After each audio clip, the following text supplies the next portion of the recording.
Preposition. প্রিপজিশনের সংজ্ঞা দিতে পারবা কি? জানো কি প্রিপজিশন কাকে বলে? না। হুম, প্রিপজিশন কাকে বলে জানো না? না, তাহলে আমরা আজকে শিখবো কিন্তু প্রিপজিশনে কি কি আছে এগুলো জানি। প্রিপজিশন। প্রি অর্থ কি?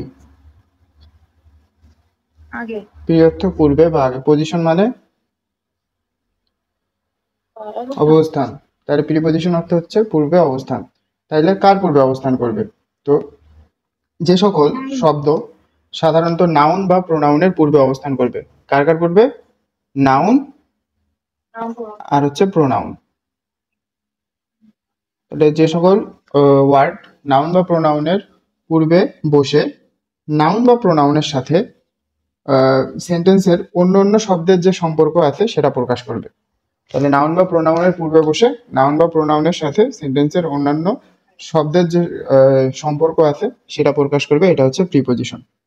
তো কমন কিছু প্রিপজিশন যেগুলো মানে তোর হচ্ছে ইন্টারে আসার মতো, শুধু এগুলোই পড়াবো আমি। যেগুলো না জানলেই নয় আর কি। কিছু রুলস দেব, তার সাথে কিছু এক্সাম্পল থাকবে। আর পাশাপাশি অ্যাপ্রোপ্রিয়েট প্রিপজিশন পড়ার জন্য কিছু আমি ইয়া করে দিব, সিলেক্ট করে দেবো, সিলেক্টেড কিছু, ওগুলো পড়বি তাইলে হোক। যাই হোক, আমরা এখন রুলস গুলো পড়ার চেষ্টা করি। প্রথম রুলস, বাই আর হচ্ছে উইথ। কখন বাই বসবে, কখন উইথ বসবে। দেখ এখানে লেখা আছে যে কাজটি করে, অর্থাৎ ব্যক্তি, কাজ তো কোনো ব্যক্তিই করে, তাহলে যে ব্যক্তি কাজ করে তার পূর্বে বসবে বাই। যে ব্যক্তি কাজ করবে তার পূর্বে বসবে বাই।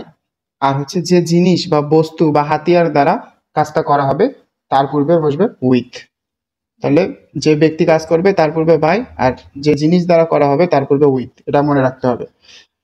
তো দেখ ফার্স্ট এক্সাম্পলটা, the snake was killed. The snake was killed dash him dash this stick. মানে সাপটিকে মারা হয়েছে একটা লাঠি দ্বারা এবং কেউ একজন মারছে। তো এখানে আমি বলতে পারি, যেহেতু বলছি যে কাজটি করে, তাহলে সাপটিকে মারছে কে? হিম, তাই না? The snake was killed by him, তার দ্বারাই তো সাপটাকে মারা হয়েছে। এবং সে কি দিয়ে কি ইউজ করছে সাপটা মারার জন্য? একটা স্টিক বা লাঠি। তাহলে the snake was killed by him with this stick. দেখ ইয়ার সাথে মিল আছে নাকি? মিল আছে? ওকে।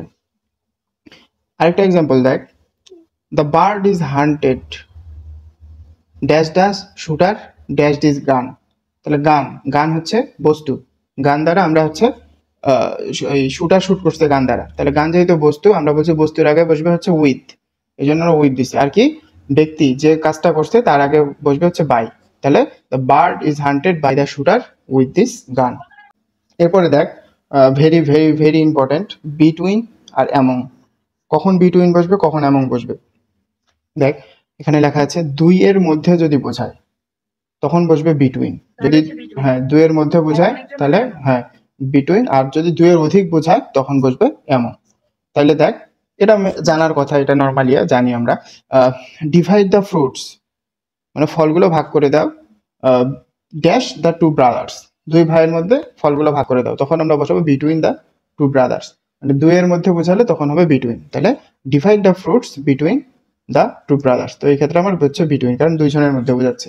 আর এমনটা কখন বসতে দেখ, ডিস্ট্রিবিউট দ্য টিফিনস, টিফিন টিফিন বন্টন করে দাও, টিফিনগুলো বন্টন করে দাও, ড্যাশ অল দ্য স্টুডেন্ট, সকল শিক্ষার্থীর মধ্যে টিফিন তো ডিস্ট্রিবিউট করে দিতে বলতেছে। তাইলে এটা দুইয়ের বেশি বোঝাচ্ছে, তখন আমার বসবে হচ্ছে এমন। ঠিক আছে, দুই নাম্বারেরও আমাদের বোঝা হয়ে গেল। তিন নাম্বারে দেখ কি বলছে। তিন নাম্বারে বলা হয়েছে ইন এবং অ্যাট কখন বসবে। এটা কিন্তু হেভি ঝামেলা হয়।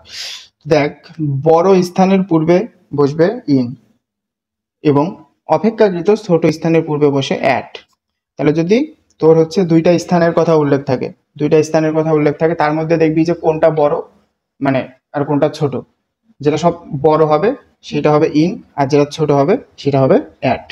দেখ example, I live at Dhanmondi in Dhaka. I live at Dhanmondi in Dhaka.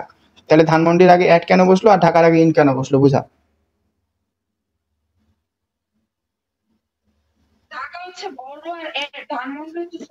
আচ্ছা হ্যাঁ, ঢাকার মধ্যে ধানমন্ডি একটা অংশ ঢাকারই। তাহলে ধানমন্ডি ছোট, ঢাকা হচ্ছে বড়, এই জন্য ধানমন্ডির আগে অ্যাট আর হচ্ছে ঢাকার আগে ইন বসছে। আরেকটা এক্সাম্পল দেখ, she lives at Dhaka in Bangladesh. এক্ষেত্রে দেখ ঢাকার ক্ষেত্রে অ্যাড আসলো কেন?